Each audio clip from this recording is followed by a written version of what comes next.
Okay guys, you want to create a really cool finish with a few colors of fast drying paint? Stay tuned and enjoy the video. 18 by 62. All right, got A and B mixed, 2 minutes.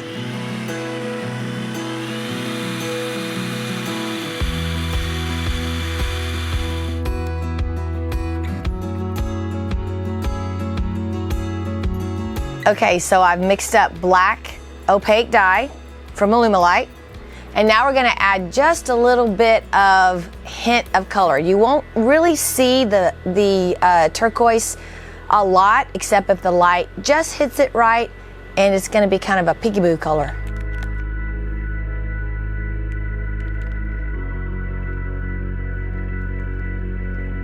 Also, because I'm going to be having a gold feature on top, I'm gonna add a little bit of gold dust. You can't have too much bling.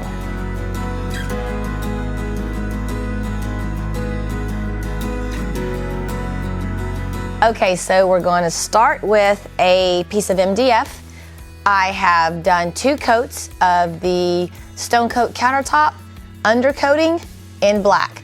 Now what we're gonna do before we actually get started, because I know that I'm gonna have several colors kind of peekaboo through this finish, so I wanna come on here and I wanna do my edges, because that's where the epoxy is gonna be its very thinnest. As it rolls over, there's going to be a little bit of this edge kind of peek through. If you want it to stay black, that's absolutely fine. If you wanna have a little bit of a highlight kind of come through there, you can fog your edges. And that's what I'm gonna do. This is just the high dry, high metallic copper. And you don't even have to do all of your edges the same. You can actually do sections if you just want certain areas to kind of peekaboo with different colors. So there's a lot of different materials that you can use to create this finish, and they're really expensive. Plastic shopping bag, or this is just a piece of scrap plastic that I use when I tape up my countertops or I cover my tables. It's just a 3 mil piece of plastic. Okay, so my edges are dry. We're gonna come in here with the Tinted Epoxy. If it's cool in your work area, I like to heat it up just a little bit before I trial it out, and it gives me more of a fluid material, and it's just a lot easier to trial. I'm actually gonna keep a little bit in the bucket because I may wanna play with some of that color when we're done. So this is what came out of the bucket. So I wanna make sure that I mix it very well with the rest of the material so I don't end up with stickiness here. So I'm gonna just take some material, stir it up a bit, and now I'll trial it on my whole surface. As I trial, I wanna get it on the surface first, so I don't push that material over the edge quite yet. Now, level it all out. At this stage of the game, you can decide to chop it with a chop brush. If you have a really large area, you may want to do that. And the reason we do that is to get rid of the trial lines that we just put into our finish. Also, we have some bubbles that we want to take care of. Plus, chopping is going to give you one more layer of insurance that your material is mixed. Now, I'm a huge fan of using my hands, if y'all don't know that by now. So instead of chopping, I'm gonna just kind of use my hands. All right, so I'm gonna come in here, address my edges now. So now I'm gonna push that material over the edge, and the reason I like my hands to do this is because I actually take my fingers and I rub it under the edge so that I get that material to flow. I just like to be able to feel the material, feel if I have any little particles that may have seeped in to my epoxy.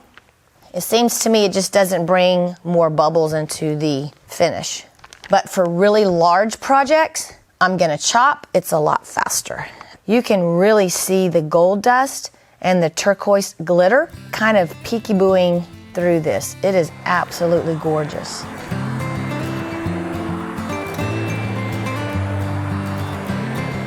I I know I say this a lot, all the time, actually, just about every video, but this stage could be a finish all by itself. I don't have to go to the next step in order to make this just look awesome.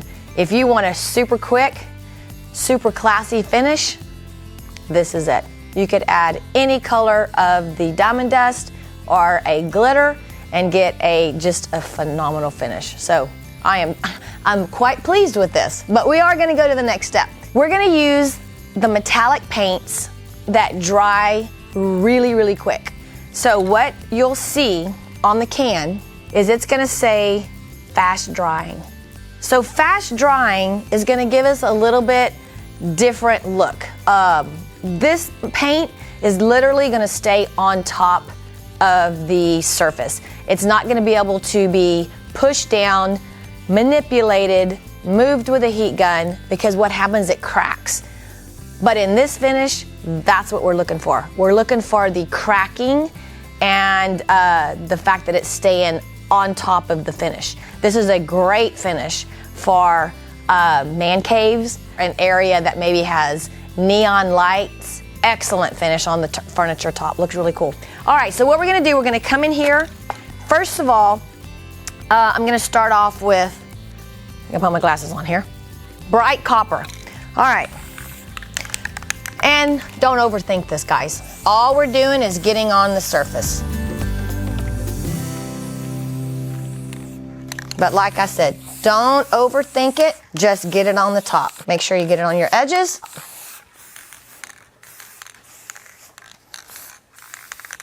Next, we're gonna come in with bright chrome. You'll be able to tell most of the time these fast drying paints because the caps are super shiny.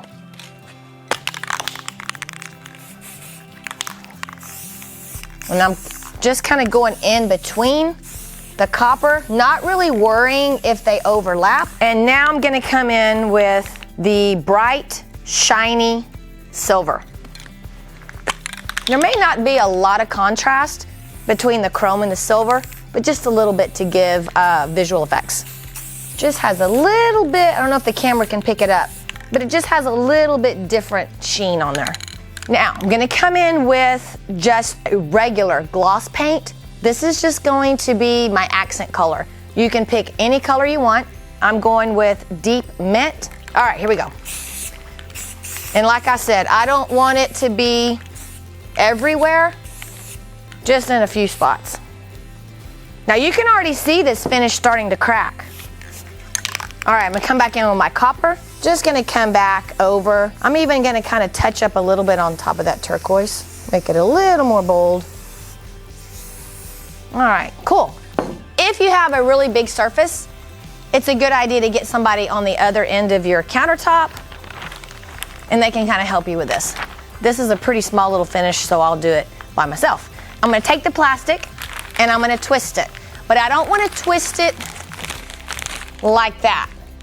I want it to be a little more loose so they get a little bit more texture. All right, then we're just gonna kind of come in here and start laying down some cool texture. Really be random and often twist your plastic, because see how it starts to get really filled up with paint and it'll start leaving just lines. So I'm gonna open it up and kind of get a clean area and then follow through. Awesome, very cool. Now I'm gonna come back in with a bag. If you use a shopping bag, make sure if it's got writing on it that you turn it inside out, because that ink will transfer into your finish. So when I go back with my bag, I don't want a smooth finish like this. I really want it to have a lot of texture. Now we're gonna go back and we're just gonna play with it. Now this is gonna be to your liking. If you like just the striated type of pattern, you can leave it as it is. I wanna break it up just a bit. All right, very cool. Love, love, love this. Super simple, really eye-catching. And like I said, if you're in an area where you have those neon lights, it's really gonna catch it really cool. I'm gonna figure out what more I can do to play with it, you know, because I can't just stop. You know me, I've got to just keep going. So let me see what I can do. Okay, so I have a little bit of epoxy left in my bucket, which is very dangerous for me, because if I have epoxy, I'm gonna play with it. I'm gonna do something with it. So I'm gonna come in here and just add more visuals. Be very random the way that you do this. All right, lots of fun. So because our epoxy is still fresh, these little fracture lines are gonna move a little bit, but because I put them over paint that dries really fast, it can't move a lot.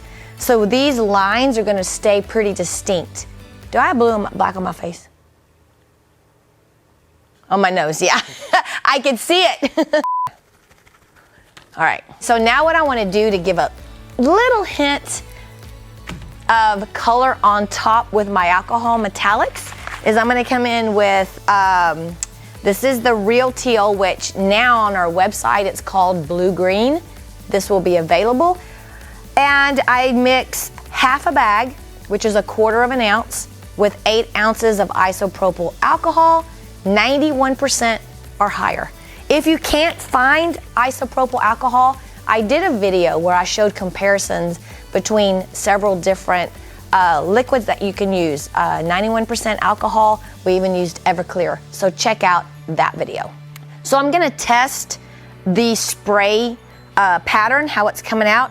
I don't want a fine mist like that. That's not what I'm going for. I'm going more for a kind of a, well, I don't want that either. I'm shooting all kind of stuff over there. I just want kind of a drip. And if you watch my hand on the nozzle, I'm barely pushing it because that's making it just kind of drip out. Now these bottles I get at Home Depot and they work really well. All right, so let's take that over the surface. Now you're not gonna get a lot of reaction on top of the paint that's already starting to dry, but it will react with the epoxy that's poking up through the surface. I'm gonna do the same thing with copper metallic. Ooh, I like this one. This is really bold and it's leaving color on top. Very cool. Okay guys, we're finished. How cool and how fast is that? Okay, so I'm gonna let this dry overnight and then I'm gonna apply a clear flood coat. Mix up the epoxy the same way as I mixed up the base coat. I'm just not gonna add any black or any of the metallic glitters or the flakes. So let me talk to you a little bit about the flood coat. Because the paint is staying on the surface, most of the time we recommend before you do a flood coat to lightly sand the finish. If you do that on this finish, you're gonna scratch the paint because the paint is right on the surface. So what I suggest is that you do your flood coat when your epoxy is a little tacky. If you pour in the afternoon, waiting until the next morning may actually be too long because it may be hard depending on the temperature. If you pour it in the afternoon, it's pretty cool. The next morning, it may be just a little bit tacky. If you pour first thing in the morning, you may actually be able to flood coat later on that night. But what you want to do is make sure that when you touch it, you don't want it stringy. That's not what I mean by tacky. I mean it just kind of feels like a back of a piece of tape, kind of that tacky. That way, when you pour your flood coat, instead of creating a mechanical bond, which is what we do when we sand it, we're gonna create a chemical bond because our epoxy is still a little bit tacky. So remember, don't sand it, you'll scratch it. Just pour a flood coat when the project is tacky. So let me know what you think. Would you have put the fracture lines? Would you have put the metallic spray on top? Let me know. What colors would you use? Make sure that when you do this, you have the fast drying paint because that makes all the difference in the world. It won't really work with any of the other colors. If you like this video and you found value in it, give me a thumbs up and subscribe to my channel. Most of the viewers on my channel are not even subscribed yet. I have a lot of room for growth, guys. If you will hit that subscribe button, it'll mean the world to me. For more photos and a list of the products with the links used, go to my website under tutorials and you'll have all this information, rk3designs.com. Also, we have this finish in our online course, onlineepoxypro.com. Check it out. So until next time, guys, remember, don't be scared. Be creative. No, what is it? Move forward. Wait, no, what's the first? I just forgot my own saying. Okay, guys, until next time, you know what it is. Don't be scared, move forward, and be creative.